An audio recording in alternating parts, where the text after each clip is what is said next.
அழகான கண்கள் என்னை கண்டதாலே முடிந்ததென்று நினைத்த நான் உயிர் வாழ்கின்றேன். அழகான கண்கள் என்னை கண்டதாலே, எஸ், அவருடைய கண்கள் நம்மை கண்டபடியினால் உயிர் வாழ்கின்றேன். தூக்கி எறியப்பட்ட என்னை சேர்த்து கொண்ட நல்ல நேசரே, எல்லாரும் சேர்ந்து, தூக்கி எறியப்பட்ட என்னை வேண்டும் என்று சொல்லி சேர்த்து கொண்ட நல்ல நேசரே. அழகான கண்கள் என்னை கண்டதாலே முடிந்ததென்று நினைத்த நான் உயிர் வாழ்கின்றேன். அழகான கண்கள் என்னை கண்டதாலே முடிந்ததென்று நினைத்த நான் உயிர் வாழ்கின்றேன். ஹல்லேலூயா. இந்த கண்கள் நம்மை கண்டபடியினாலே கர்த்தர் நம்மை உயிரோடு வைத்திருக்கிறார். ஒன்றுமில்லாத என்னை காருண்யத்தாலே உயர்த்தி வைத்த நல்ல நேசரே. அழகான கண்கள் என்னை கண்டதாலே. அப்படியே லைவ்ல இணைகிற எல்லாரும் நீங்களும் சொல்லுங்க. முடிந்ததென்று நினைத்த நான் அழகான கண்கள் கண்டதாலே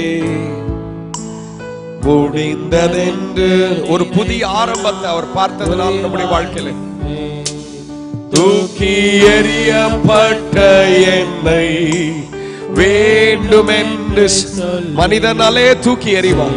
அதுதான் அவருடைய வேலையே. நேசரே, உணர்ந்து சொல்லுங்க. நம்மை அரவணைத்தவர் எறியப்பட்ட என்னை வேண்டும் என்று சொல்லி சேர்த்து கொண்ட நல்ல நேசரே.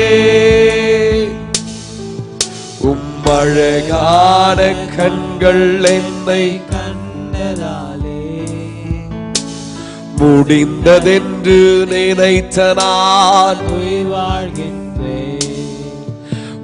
அழகான கண்கள் என்னை கண்டதாலே முடிந்ததென்று நினைத்த நான் உயிர் வாழ்கின்றேன். ஆராதனை ஆராதனை ஆராதனை நல்ல சத்தம் உயர்த்தி ஆராதனை Come to worship. தேவனை ஆராதிக்கக்கூடிய ஒரு இருதயமும் ஒரு பயபக்தியோடு அன்பரேசுராஜனுக்கே ஆவியான தேவனுக்கே அன்பரேசுராஜனுக்கே ஆவியான தேவனுக்கே. ஹல்லேலூயா.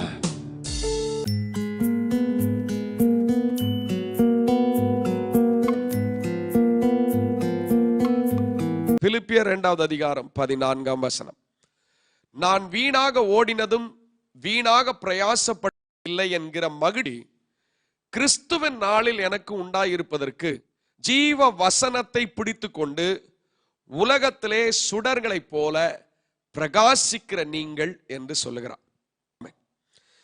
பிலிப்பியருக்கு எழுதின நிருபத்திலே அப்போஸ்தலனாகிய பவுல் அங்கிருக்கிற பிலிப்பியர் அந்த ஜனங்களுக்கு அவர் எழுதுகிறார்.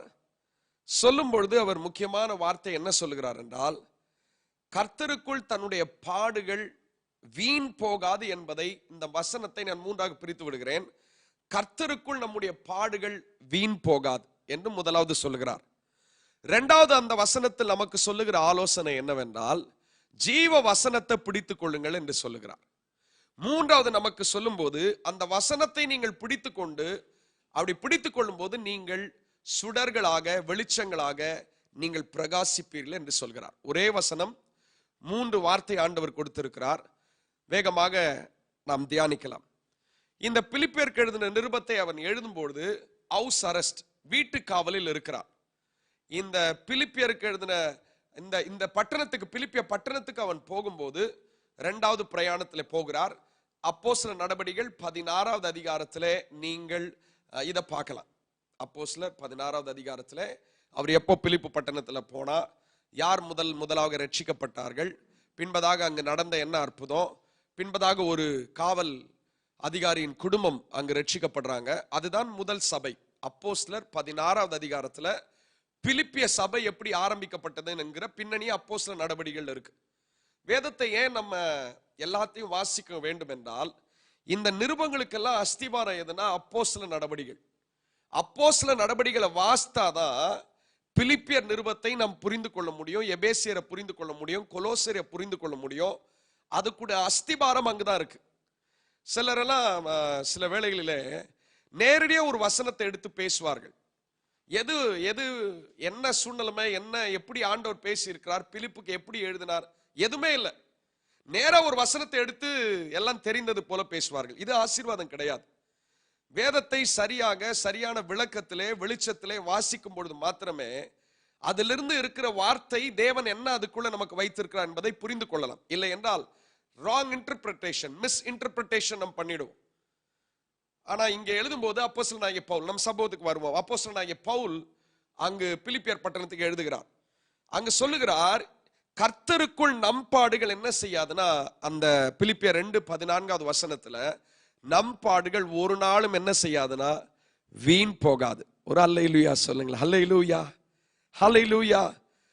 கர்த்தருக்குள்ள நீங்க படுகிற பாடுகள் எதுவா இருந்தாலும், எனக்கு தெரியல நீங்க கர்த்தருக்குள்ள என்னென்ன பாடுகளை கர்த்தருக்காக சகிக்கிறீர்கள் என்று. அது ஒரே ஒருத்தர் மாத்திரம் நன்கு அறிந்து வைத்திருக்கிறார், ஜீவனுள்ள தேவன் அறிந்து வைத்திருக்கிறார். என்னுடைய பாடுகளுக்கு நிலை என்ன? அப்போஸ்தலனாகிய பவுல் சொல்லுகிறான், என்னுடைய பாடுகள் கர்த்தருக்குள்ள ஒரு நாளும் வீண் போகாது. ஒருவேளை இன்றைக்கு நீங்க ஆண்டவருக்காக பல பாடுகளை சகித்து, பல துன்பங்களை சகித்து, பல வார்த்தைகள், வேதனையான வார்த்தைகளை சகித்து இருப்பீர்கள் என்றால், இந்த பவுலை போல நீங்களும் சொல்லணும், கர்த்தருக்குள்ள என் பாடுகள் ஒரு நாளும் வீண் போகாது. உலகத்தில் உள்ள எல்லாம் வீண் போகும், ஆனால் கர்த்தருக்காக நீங்க பட்ட பாடுகள் வீண் போகாது. இந்த உலகத்துல நம்ம சேர்த்து வைக்கிற ஆஸ்தி, சேர்த்து வைக்கிற பணம், பதவி, பட்டம், பேர், புகழ் எல்லாம் ஒரு நாள் வீணாக போய் அழிந்து போய்விடும்.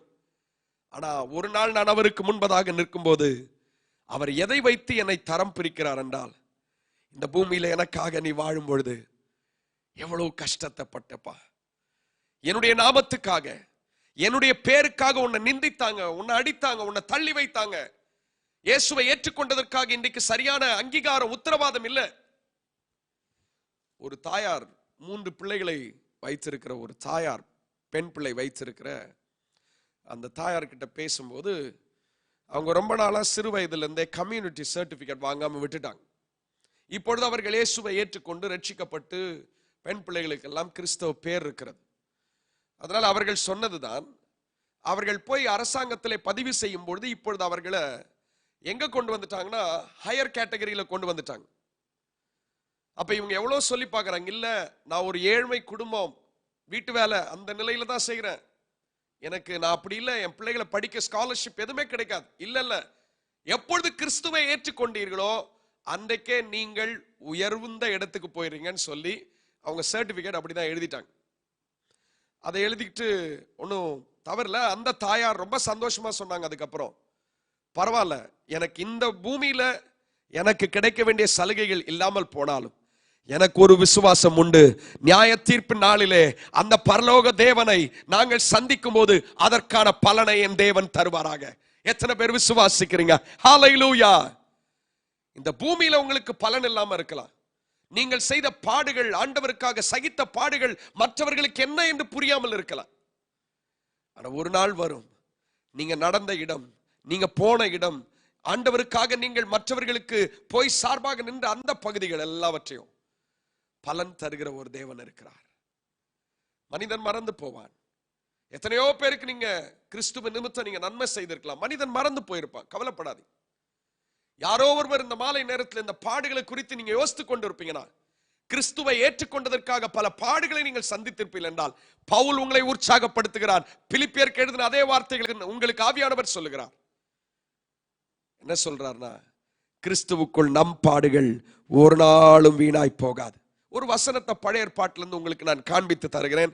வாசிக்கலாம். ஏசாயா 49வது அதிகாரம் 4ஆம் வசனம். Book of Isaiah chapter 49 verse 4. அதற்கு நான் விருதாவாய் உழைக்கிறேன், வீணும் வியர்த்தமுமாய் என் பலனை செலவழிக்கிறேன், ஆகிலும் என் நியாயம் கர்த்தரிடத்திலும் என் பலன் என் தேவனிடத்திலும் இருக்கிறது என்று சொன்னேன். விருதாவாய் உழைக்கிறேன், வீணும் வியர்த்தமுமாய் என் பலனை செலவழிக்கிறேன், ஆகிலும் என் நியாயம் கர்த்தரிடத்திலும் என் பலன் என் தேவனிடத்திலும் இருக்கிறது என்று சொன்னேன். ஹல்லேலூயா. உங்கள் பலன் அந்த நாளிலே, கர்த்தரை சந்திக்கிற நாளிலே நிச்சயமாய் அந்த பலனை எல்லாருக்கும் முன்பதாக ஆண்டவர் நீங்கள் பெற்றுக்கொள்ள கிருபை செய்வார். கவலைப்படாதீங்க தாயாரே, கவலைப்படாத என் சகோதரனே. கிறிஸ்துவுக்குள் நம் பாடுகள் ஒரு நாளும் வீண் போகாது. வெகு சீக்கிரத்திலே இயேசு வரப்போகிறார். மாரநாதா, time to face our Lord, time to meet our Lord. Prepare yourself to meet your Lord. ஆயத்தப்படுங்கள். வெகு சீக்கிரத்திலே கிறிஸ்துவுக்காகப்பட்ட பாடுகளுக்கு ஆண்டவர் உங்களுக்கு நிச்சயம் பலன் தருவார். இதுல ஒரு பெரிய வித்தியாசம் இருக்குது, ஒரு பெரிய சப்ஜெக்ட். அதுக்குள்ள போன நிறைய காரியங்கள் சொல்லலாம். ஜீவ கிரீடம், வாடாத கிரீடம் அவருக்காக பட்ட பாடுகள் மூலமாக கர்த்தர் நிச்சயம் உங்களுக்கு தருவார். இந்த உலகம் உங்களுக்கு வேதனை கொடுத்திருக்கலாம், இந்த உலகம் உங்களுக்கு பிரதிபலனை வேற விதத்துல கொடுத்திருக்கலாம்.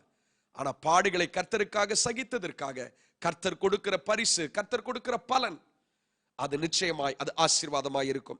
இரண்டாவது அதே வசனத்தை மீண்டும் ஒரு விசுவாசிக்கலாம். பிலிப்பியர் 2வது அதிகாரம் 14ஆம் வசனத்தை வாசிக்கலாம்.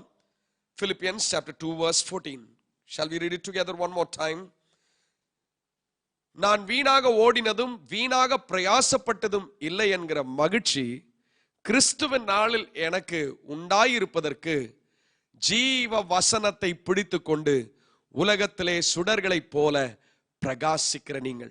இரண்டாவது, இங்க பவுல் அந்த நிருபத்தை பிலிப்பியருக்கு எழுதும் பொழுது சொல்கிறான், ஜீவ வசனத்தை பிடித்துக் கொள்ளுங்கள். ஹல்லேலூயா, ஹல்லேலூயா. இன்னைக்கு எதை பிடித்துக் கொண்டிருக்கிற என் அருமையான சகோதரனே சகோதரியே? ஜீவ வசனம். சாதாரண வார்த்தைகள் அல்ல. அந்த வார்த்தைக்குள்ள என்ன இருக்குன்னா ஜீவன் இருக்கு.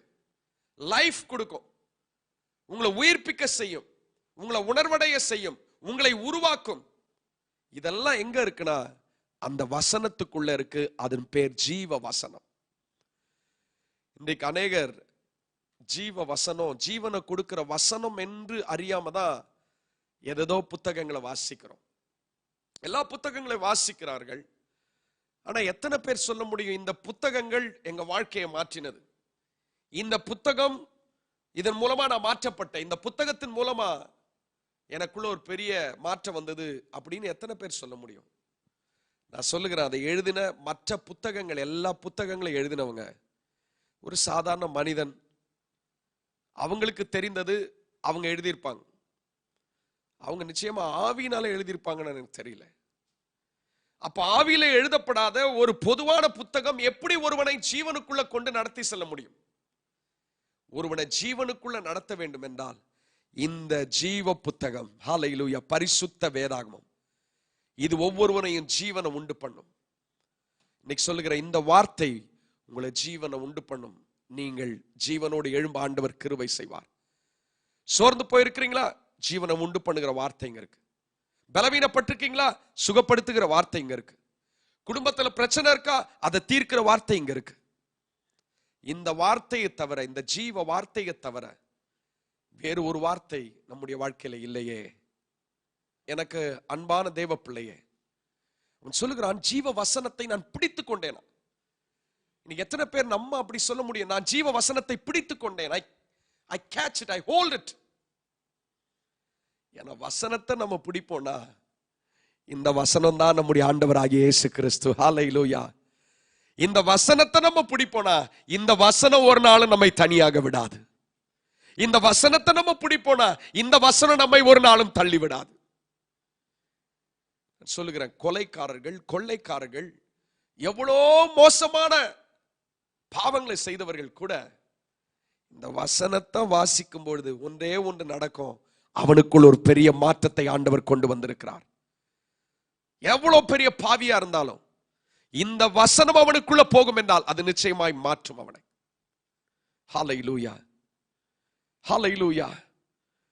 இன்றைக்கு இவ்வளவு பெரிய விலையேற பெற்ற ஜீவ வசனத்தை தான் அநேக கிறிஸ்தவர்கள் சில வேளைகளில் வாரத்துக்கு ஒரு முறை தான் அவங்களுக்கு வேதாகமே நினைவு வருகிறது. நேற்றைய தினம் ஒரு பெரிய ஊழியருடைய ஒரு சாட்சியை கேட்டுக்கொண்டிருந்தார். அவர் இப்ப கர்த்தருக்குள்ள நித்திரை அடைந்தார். அந்த சாட்சியில அவர் எப்பொழுது இந்த வேதாகமத்தை கரங்களில் எடுத்தாலும் அவர் அந்த வேதாகமத்தை முத்தம் கொடுப்பார். அந்த வேதாகமத்தை முத்தம் கொடுப்பார், அப்புறம் தான் வாசிக்க ஆரம்பிப்பார். இப்ப அவர் மரித்து போய்விட்டார். இப்ப அவங்க பிள்ளைங்க தான் சாட்சி சொல்றாங்க.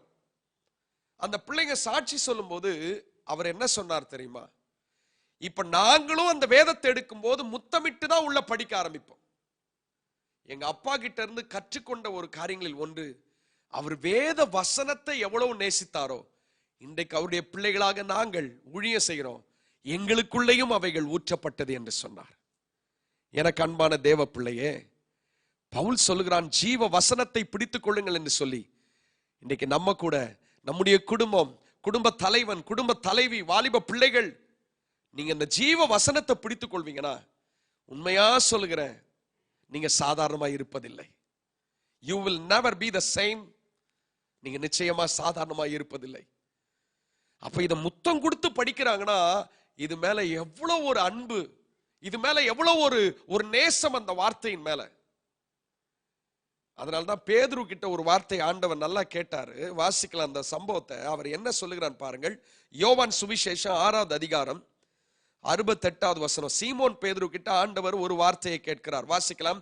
யோவான் 6:67 வாசிட்டு 68 வாசிக்கலாம். முந்தின வசனத்தை வாசிக்கலாம். அப்பொழுது இயேசு 12 நோக்கி, நீங்களும் போய்விட மனதாய் இருக்கிறீர்களோ என்றார். அதற்கு 68வது வசனம். சீமோன் பேதுரு சொன்ன வார்த்தையை கவனிங்கள்.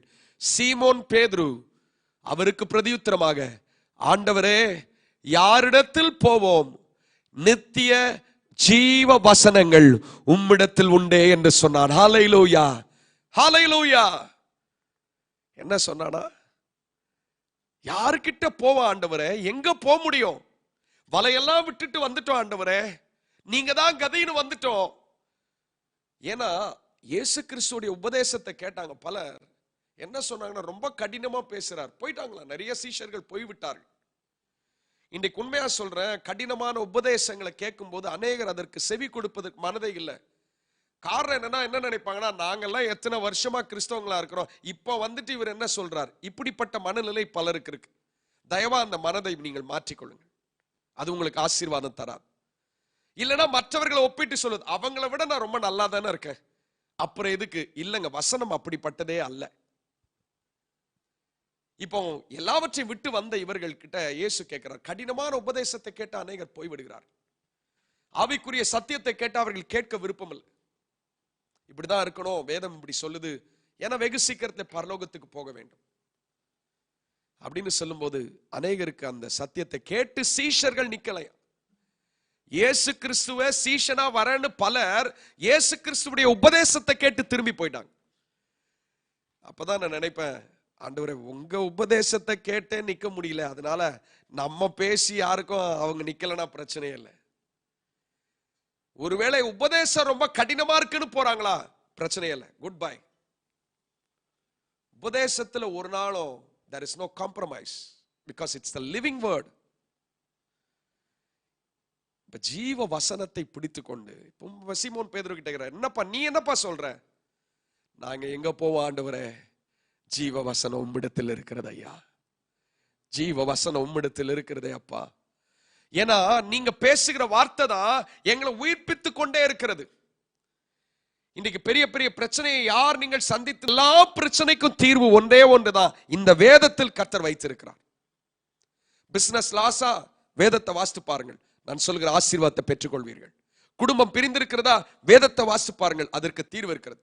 பிள்ளைகள் முரட்டாட்டம் பிடிக்கிறாங்களா, வேதத்தை வாசி பாருங்கள், கர்த்தர் தீர்வை வைத்திருக்கிறார். எல்லாவற்றுக்கும் இந்த ஜீவ வசனம் தீர்வா இருக்கிறது. அதனால்தான் அப்போஸ்தலனாகிய பவுல் பிலிப்பியருக்கு சொன்னார், ஜீவ வசனத்தை பிடித்துக் கொள்ளுங்கப்பா, அதை விட்டுறாத. நீ வசனத்தை விட்டுறாத. வசனத்தை விட்டுட்டீனா அதுக்கப்புறம் உனக்குள்ள ஜீவன் வருவதற்கு வேறு வழியே இல்லை. ஆண்டவர் கிருபையா நம்முடைய கரங்கள் எப்படிப்பட்ட வேதத்தை கொடுத்திருக்கிறாரே. ஆதி காலத்துல இந்த வேதம், இந்த பிலிப்பியருக்கு எழுதின நிருபத்தே சொல்றேனே, ஒரு லெட்டர் எழுதணும்னா அந்த இறகு, கோழி இறகா என்ன விலங்குடைய இல்ல பறவையுடைய இறகுன்னு எனக்கு தெரியல, அந்த இறகை வைத்து ஒவ்வொரு முறையும் மைய தொட்டு எழுதுவார்கள். அப்படி எழுதும்பொழுது தோல் அப்படி பெரிய தோலா இருக்கும். நம்ம கிட்ட ஒரு சின்ன பேப்பர் இருக்கு, A4 ஷீட் பேப்பர். அந்த நாட்கள்ல A4 ஷீட் பேப்பர்ல ஒரு பெரிய தோல் இருக்கும், விலங்குடைய தோல். அது காய்ந்து அப்படியே எழுதுறதுக்கு வச்சிருப்பாங்க.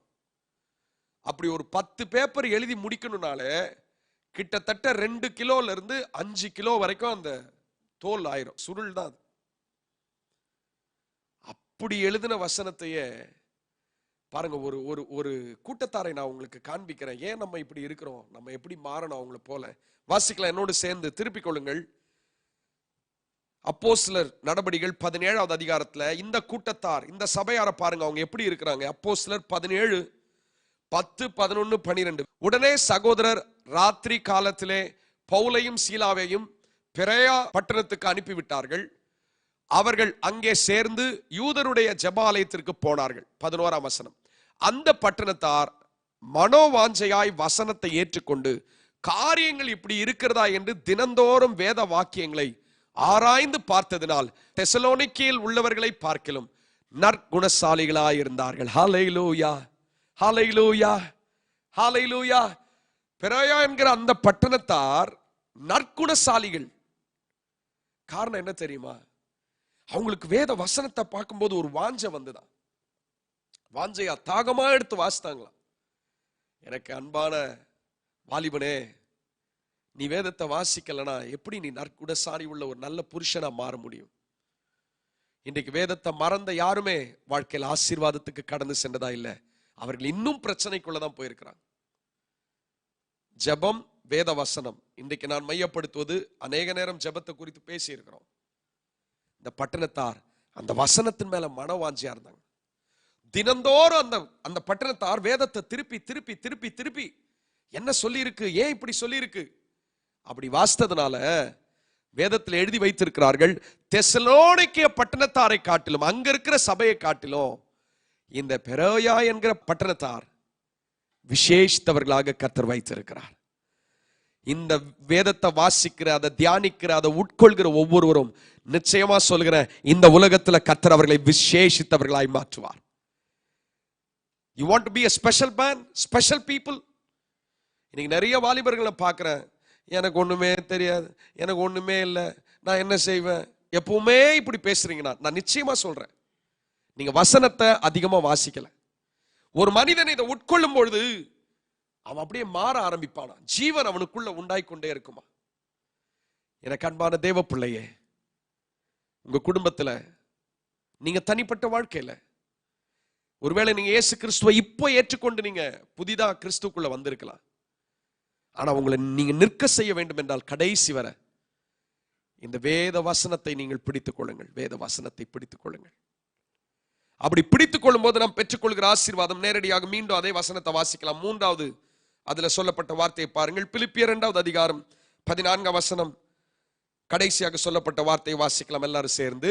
நான் வீணாக ஓடினதும் வீணாக பிரயாசப்பட்டதும் இல்லை என்கிற மகிழ்ச்சி கிறிஸ்துவின் நாளில் எனக்கு உண்டாயிருப்பதற்கு ஜீவ வசனத்தை பிடித்துக் கொண்டு உலகத்திலே சுடர்களை போல பிரகாசிக்கிற நீங்கள், ஹல்லேலூயா, you will shine in the name of Jesus. இயேசுவின் நாமத்தினாலே சொல்லுகிறேன், நீங்க பிரகாசிக்க ஆரம்பிப்பீங்க.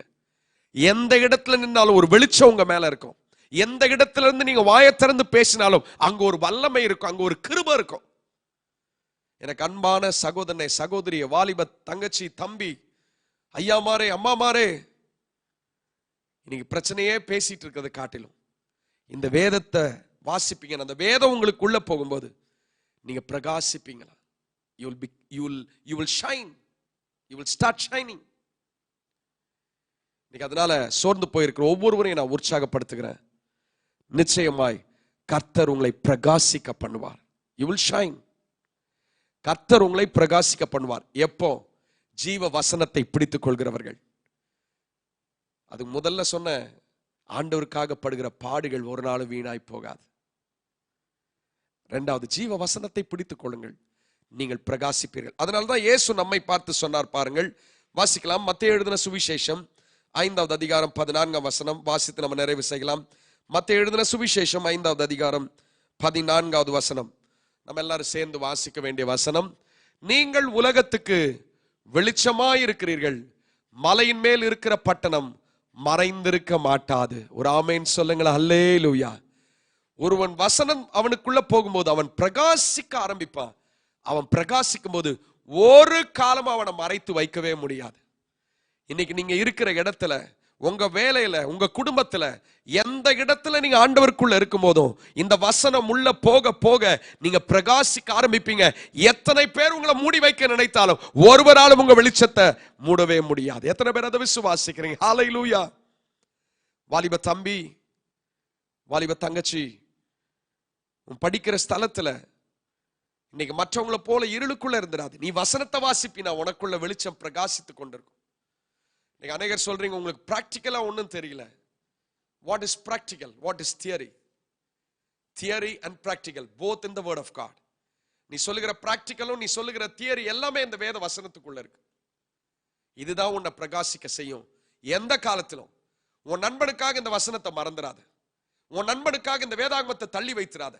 உன் நண்பனுக்காக எதையோ விட்டுறது போல இந்த வேத வசனத்தை மறந்துடாத. இன்னைக்கு அதை அப்படி விட்டுருவீனா நீ வெளிச்சத்துல இல்லாம போயிருவ, பிரகாசிக்க முடியாது. பவுல் அங்க இருக்கிறவர்களுக்கு சொன்னா, ஜீவ வசனத்தை பிடித்துக் கொண்டு உலகத்திலே சுடர்களை போல பிரகாசிங்கள். இன்னைக்கு வெளிச்சம் இல்லாம இருக்கிற ஒவ்வொருவருக்கும் பவுல் சொன்ன அதே வார்த்தை ஆவியானவர் உங்களுக்கு சொல்லுகிறார். நீங்கள் ஜீவ வசனத்தை உங்களுக்குள்ள எடுத்துக்கொள்ளுங்கள். Take the word into you. அந்த வார்த்தையை உங்களுக்குள்ள எடுத்துக்கொள்ளுங்கள், பிரகாசிக்க ஆரம்பிப்பீர்கள். கர்த்தர் உங்களை ஆசீர்வதிப்பார். God bless you.